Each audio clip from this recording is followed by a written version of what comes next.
Presents Free Friday webinars. I'm your hostess, Shelly Sanchez Terrell, and today we're going to be talking about Valentine's Day activities and resources. Now, we've gathered, thanks to American TESOL, some great resources for teaching young learners all the way to adults, and we're just going to share some of them in this 30-minute webinar. But if you go to americantesol.com/blogger, you'll be able to see those specific links. Last week, we came out with 20 resources for young learners, and we'll be coming up with a bunch also for teaching teens and adults. But Valentine's Day, I just realized last week was around the corner, so I thought it'd be a great time to kind of check out all the resources there is. And there's definitely a lot of learning your students will love with these activities. I think Valentine's Day is a great day. With it coming up, it's a great way to celebrate love, and it doesn't necessarily have to be love for another person or a romantic type of love, but it can definitely be a time when even children get to send Valentines to their friends and say happy things. So I think it's a really, really great way to express themselves, for students of all ages to express themselves, exactly, love and friendship. So to be able to also are encouraged to say nice things to others. And so for that reason, I think Valentine's is one of the best holidays. So there are quite a few things you can also, leading up to Valentine's Day. It's not necessarily that you have to celebrate these things within the day, but kind of take all of February and you can do different types of topics. So you can explore romance, and there's even a lot of romance portrayed in novels, in art, in great works like Shakespeare. And so there's definitely a lot of writing materials. There's definitely a lot of art. There's a lot of different types of materials that your students can explore, music as well, or poetry that has to do with romance or love. And so that's a great way to get your students to start discussing these. They can, for example, share a poem, and they can see, for example, how love was portrayed in one particular poem versus another. Or you can take two pieces of artwork, show two pictures of different art, like maybe from your favorite artist, like Klimt. Gustav Klimt has a lot of great ones, and then share something more dark, maybe something from um, some other artists, and then the students can look at the different types of art or the way love is portrayed in different types of poetry, and they can compare and they can contrast and they can talk about, their experiences or what they feel. So that's something you can do with teens and adults, and also adolescents. You can also have students, even young learners and children, talk about kindness, kind gestures, why it's important to show kindness to others. And you can have your students do things like, for example, send Valentine's greetings to, um, they can also do other things like send Valentine's greetings to, for example, a nursing home, or to elderly people, or create Valentines. If they're an older class, they can create Valentines for a younger class. Send them to little children, funny ones with animals. So there's a lot of random acts of kindness, or just kindness, that your students, kindness projects your students can participate in. It's also a good time for them to explore different types of definitions for the word love. So it could be something where they talk about what they love to do, their personal passions, love as in loving a family member or loving an animal. And next to me today is Roscoe the pug, actually. So there's definitely love for animals. And then when we say we love things like ice cream and things like that, so you can also look at that as well. So, what are some great resources? Well, there are definitely a lot of sites and apps and web tools that students can use to send greetings of any kind, especially Valentine greetings. So if you are having your students create Valentine's Day greetings for another classroom, for maybe they have a buddy. So a lot of times in schools, they'll have a buddy that they mentor, show around, maybe a new person and things like that. So there's a lot of different, yes, exactly, apps and ways that you can send one. So these are a few. There's EduBunsy, which has a lot of different templates and a lot of examples of Valentine's Day greetings. Um, and they have a lot of new features up as well. Yakit is one of my favorite ways to send any kind of greeting, because your students can have their pictures that they draw, characters they draw, actually talk. They put a mouth to, if they took a picture of their dog, if they took a picture of their cat, they can actually put a mouth on it and make that into a character, talking greeting card. So I really love Yakit. It's only an iOS app. So is Shatterpix and Yakit for kids. Make sure you get the kids version so it's filtered. But those are both iOS apps. Both are fun and they make talking characters. Canva is an online tool. So is EduBunsy. They're apps and online tools. Mathograms, I'm going to show you what that looks like. There's Magisto, which is a great way to make a free video for a minute. So it looks a lot like Animoto, but Animoto is not free anymore on the site, so you can still use Animoto. It's one of my favorite tools. I believe the app, I still get to make free videos with the app. So I think the app might be different, but Magisto is free, so that's what you can do. Now there's Photobabble. So Christina, you say you have Android phone. If you put in talking animals or talking, then you can find different apps for having a talking picture as well. They change them all the time, so I didn't put those in. But unfortunately, with Android, you just have to look at the rating of what's a good one. But if you put talking pet, then they have some which basically is the same principle. It's not as cool as Yakit, but it does allow talking characters. Red Stamp, which I've shared for the Christmas, Sincerely Ink. American Greetings has talking pets. Now you can have the animals say different types. Some are free, some are not free.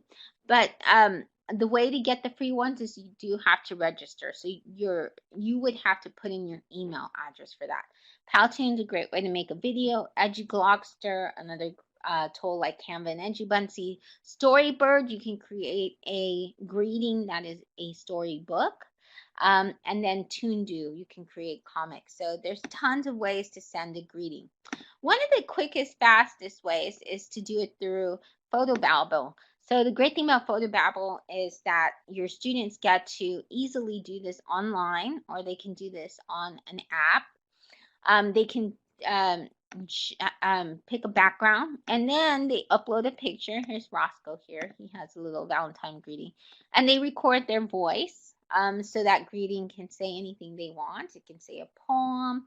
It can be the animal saying something or their character saying something. It's not as cool as Yakit for kids, but it's very simple. It's easy to use. It's a very quick way to send a greeting. And then you email it or you can post it online and share that link. A red stamp, here are some of the templates that they have for Valentine's Day, and your students can upload pictures, they can write little messages. So in both of these, and they have apps for iOS and Android. For both of those, Photobabble and Red Stamp, you can see that your students would practice writing skills and they would practice speaking skills with Photobabble. So I wanted to tell you about a virtual global project that encourages sending greetings. Let's say that you want your students to send greetings, but you're not really sure how they can do this. Well, they can do this internationally. They can send a global greeting, and that could be very engaging and motivating and encouraging. And that could spark a communication between different classes. So that's continuous learning. And you can do this by joining this free global virtual Valentine's project. Now, in the past, I know that they worked with Bunsey to create Bunseys to send to an entire class. So it's not necessarily that your students have to create each a greeting. They can send the class greeting as well. So it doesn't have to be very time consuming. I think you can. Peggy asked a good question. Can you choose the age group of the virtual Valentine's project? I believe you can. And the earlier that you're able to do it, then the closer they can get to that age range. But I think they try to usually match ages, but you can definitely talk to the organizers and they'll be able to do that and work that out for you. But it's free project, just like any of the tools that we mentioned here. They're free or have a free version. And so that's something that you can join now to get ready for Valentine's. A little bit of Valentine's history. So the history isn't necessarily one of those that a lot of students know. So this is a great way to share with your students how this holiday came into existence. And History Channel has a lot. There was actually a war, and so the way that it came about was through Saint Valentine. I'm not sure if you're familiar with Saint Valentine. And this started centuries ago. And so these are some resources you can share with your students.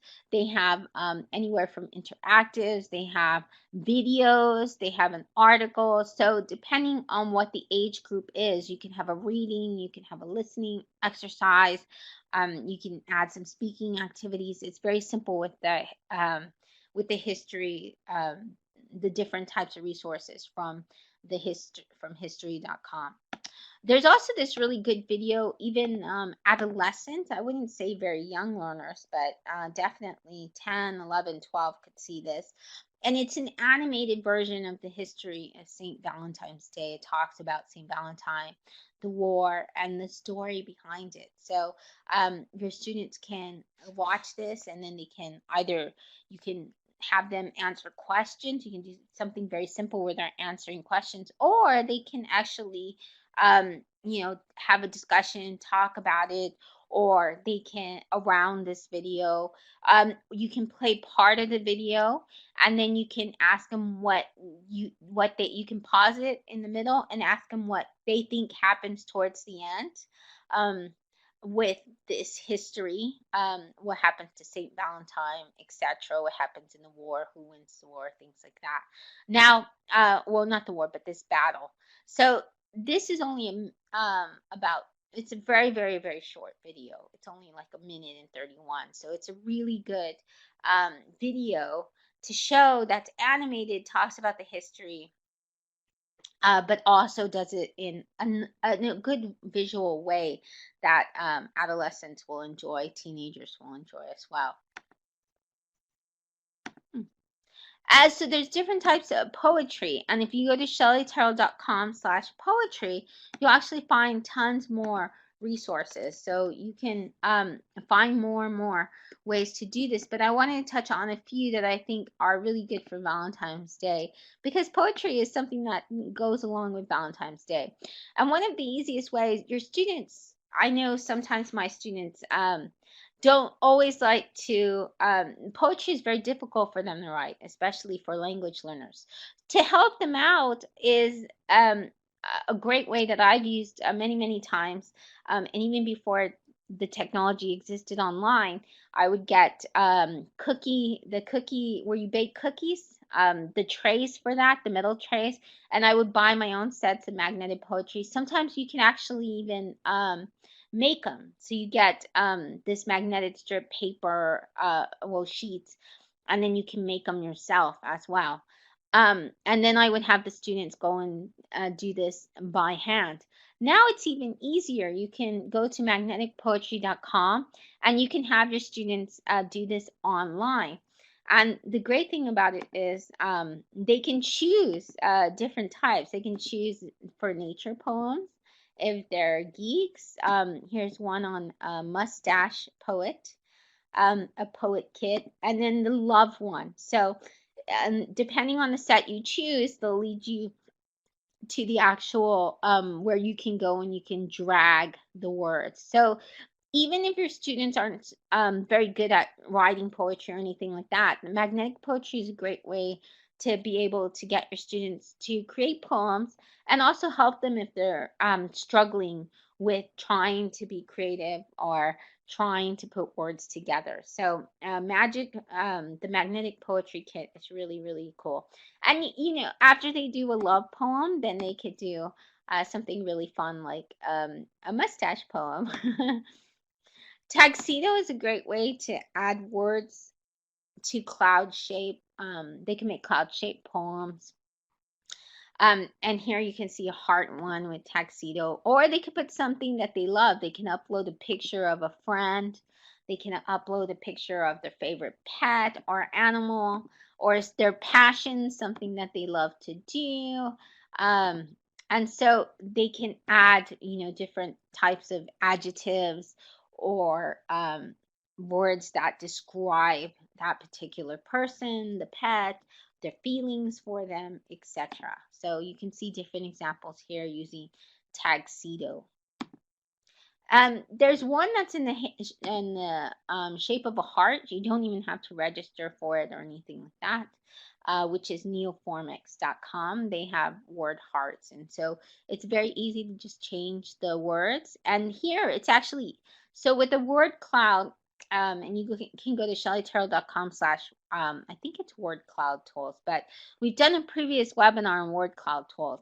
A lot of them you have to not a lot of them, but you do have to register for some of them. I know Wordle you don't have to, but like Tuxedo, I think they have where you don't. But this one, a lot of times when you have word clouds, it just doesn't give you a way to put the words exactly the way you want, so it's hard to make a poem. With Neoformix, you can. So you can actually write a poem because you can decide where the words lay out. And so that's the difference here is you can actually make an actual poem that someone can read within this heart. Your students can learn about poetry, and one of the best ways is this interactive. It's a poetry idea engine. And so your students go to the site, they go online, and then they learn about different types of poems. And I believe sonnets, haikus are definitely covered, and some other poetry as well. But he walks them through the stages. So in case they have trouble with that, then you'll be able to, your students will be able to get ideas and to learn about different types of poetry. Christina Seraphim in the chat brings up a good point that Tuxedo and Wordle do not work on Google Chrome. Instead, try Mozilla Firefox. So that's a good, important tip there. And I use Wordle on Safari, so that's usually what I use. And so she's right about that because I don't even use Tuxedo anymore. But I'll try it on Firefox and see if that works. Here's an activity where, in case you don't have a lot of technology in the classroom or you want to do something that's inexpensive. Usually you can find a bag of these candy hearts and they're very, very inexpensive. I've gotten them at the €1 store. I've gotten I forgot in Japan what that equivalency is. But I've been to a lot of different dollar stores in different countries, and basically they all have these candy hearts. In America, they're extremely cheap. These candy hearts. So usually you can grab like just one bag, depending on your class size, and then your students can pick 3 to 5. It's up to you candy hearts, and then they can write a poem, story, or dialogue with those hearts. So it's like a writing prompt. But the great part about it is they get to eat these candies. So that makes it more interesting and more engaging. It's a good reason why they would enjoy this writing prompt a lot more. So if you don't have access to a lot of technology, this is something that's pretty easy to do in your classroom. It doesn't take a lot of time. It's not very, very expensive at all. There are different types of CLIL and STEAM activities. So if you go to shellytarot.com/CLIL, you'll find a lot of things. CLIL is Content Language Integrated Learning, and STEAM stands for science, technology, engineering, arts, and math activities. So the ones that I'm going to show you are a few ideas, but there's plenty more. You can even go to shellyturtle.com/STEAM and you'll find more activities. And so these have to deal with math, science, art, um, different things in case you teach content, geography with language as well. And now one of those I mentioned earlier was the demos mathogram. And so you can do different types of math. You actually plot your greeting here. You put your name, you put your message, and it teaches you about the math behind it. You can click behind the scenes. And so it's really easy for your students to be able to do this. They don't have to register to make it. I think they have to register to send it, or to at least add an email address to be able to have it sent to somebody else. But of course, they can always just take a screenshot if they want, just to make this Valentine's mathogram. So that's a great way to teach math, and also um, to have a very unique type of greeting. Here are some candy heart experiments. So I showed you earlier the candy hearts writing prompt idea. Well, you can use candy hearts to also learn some science. Here they actually mix it with soda, vinegar, and so you can have where your students are guessing. They can guess, what do they think is going to happen when vinegar is added to the candy hearts. So there's a lot of different experiments, and it's always good to get them to guess and then see the results and see what happens. So that's a great way to spark conversation. And you can find at funaday.com. And funaday.com has lots of different types of experiments and great ideas. So you'll find tons of information and resources there. I actually have, now you can create a love potion under my activities at shellyturtle.com/STEAM or STEM. You'll actually be able to find, actually I'll put that for you, and I think it's even in the Valentine's Day activities actually. So I'm going to give you the link to my actual site, shellyturtle.com/Valentine's. And that shows you a link on how to make a love potion. It's not really a love potion, it's a fizzy drink. And so it looks like it's a potion and bubbles up, and it's very cool. There's somewhere your students can drink them and they taste good. They're sort of like if you've ever added Sprite or any kind of soda like that to something that's like grenadine or something. They're very delicious. It's that kind of a taste. So your students, if they go to bit.ly/potion lesson, they have a template where they get into pairs and they ask each other what they would like in a love spell. And then they have to come up with the words to chant during this love spell or love potion. And then they can either create a story or they do the chant. So they practice all kinds of skills. It involves reading, writing, speaking, and listening. So you can use that template. It's on Google Hangouts, so it's real easy to do. And then, of course, if you want to do the science behind it and add some science, then you can make the potion with the different. Peggy George has put in the chat box a link to a pearl trees that has those different types of links for creating a fizzy potion. There's even one you can do with dry ice, and so that's what I like. Your students, your very young learners, Starfall is a really great site for young learners. So Starfall has a couple of activities for Valentine's Day, but one of them for very young learners is for them to do this math game. So they can do this Valentine's math game, and that's free. If you teach geography, well, one of the great ways to learn is by tracking the various hearts found on Google Earth. So your students can watch this video. It's only 2 minutes and 21. and they can see where there's different types of these are just pictures from Google Earth. It's a very cool video. But then students can actually go on Google Earth, and they can look for hearts around them or near them, see if they can find any hearts.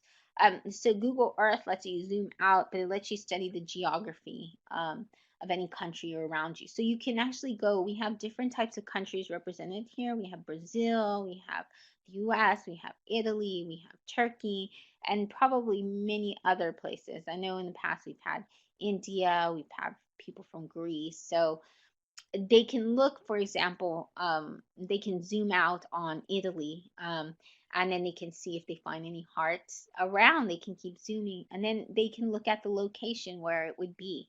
If it's really near you, then it's really cool because then you can visit that site together, because you normally wouldn't be able to spot that heart unless you look on something like Google Earth. And Google Earth, I mean, you can download it. Um, you can access this online. There's an app. I mean, there's different ways to access this. Or they can look at a map and see if on a physical map or a globe, they can find hearts as well. And you teach geography. Now, specifically for language, to increase listening, speaking, writing, reading skills, the four skills, are sites for young learners all the way to adults. One of these sites I use a lot, and I mentioned quite a bit, is Boggles World ESL.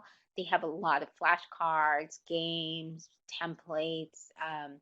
They have just really, really great resources for language learners, and they're free. You download it for free. So here they have quite a few that you can see here. You can have word scramble. You can have crosswords, word searches, rhymes. They can send monster Valentine's Day cards. So there's quite a few things they can do, and these are specifically related to English language learners. They're usually for young learners, for kids, but you can look up some for adults as well. You can teach love idioms with teens and adults. There's quite a few here in this infographic.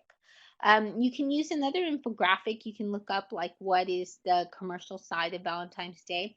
I actually saw or heard on NPR, I think, that Valentine's Day is when they have the most candy sold in the world. Is that, candy companies really love Valentine's Day because more sold, more bought than on Valentine's than any other holiday. So this is quite a few, times ago. So anyway, you can explore with this infographic the different types. There's 12 of them, idioms, and then they can practice saying those idioms, but they can also work in pairs and try to also come up with a situation or conversation in which they work in these idioms. Or a story, or they can create a comic that go together. Starfall, another activity Starfall has is where very young learners, even children, and so the great thing is Starfall even has activities for 4 and 5-year-olds. So I really like that. But they learn phonics, they learn, they hear all of this spoken out. It is made so that way your students can be able to pick up those early reading skills. So it's definitely a site for children. And here they choose a character that they will send a Valentine's Day greeting to. They have several characters. They have different animals, and then they have like a mom character, and some others. And so they choose the beginning for their sentence and helps them piece those sentences together. And then it's just a fun virtual cartoon greeting. They can, I think, print it out, but it protects their identity. They don't really have to send in their email or anything. Lessonstream.org has a great lesson for teens, adults, university students. It's called Reasons for Buying Flowers. You can download this PDF, and it has a video that goes with it. It tells you here that the language level is elementary to intermediate. You can have young learners, teens, or adults. It has 35 minutes is about the time of The activity plus, you can make it longer if you want. You practice drawing and writing sentences. And then the topic is stereotypes, men and women, because we know that usually who buys flowers? Men. So it's a great lesson. It has different types of activities. And Jamie Keddy is the one who is responsible for the site. He has tons of great lessons that I've shared before. esolcourses.com if you're just looking for more videos, more online activities for self-study. I use a lot of I use esolcourses.com to reference my students for self-study. She has some for all levels, pre-intermediate, intermediate, and advanced. And there's tons of Valentine's Day activities that she's collected over the years. And that's Sue Lyon Jones, a very good dear friend of mine. She has vocabulary, she has matching quizzes, multiple choice, even for elementary and beginner, all the way to advanced. She has songs about love, and then gap fill activities, grammar gap fills, listening and writing activities. And then our next, all of these resources and many, many tons more you can find if you go to my Pearl Trees. And if when you click on, you'll see my site, 26 plus Valentine's Day. You'll also see the americantesol.com/blogger posts that are specifically for young learners, specifically for adults and teens. So thank you so much for coming. And we will see you again next week. Maybe by then my video will work and our internet will be strong. Thank you so much. And you have a wonderful Valentine's Day with your loved ones or pets or family members. Thank you.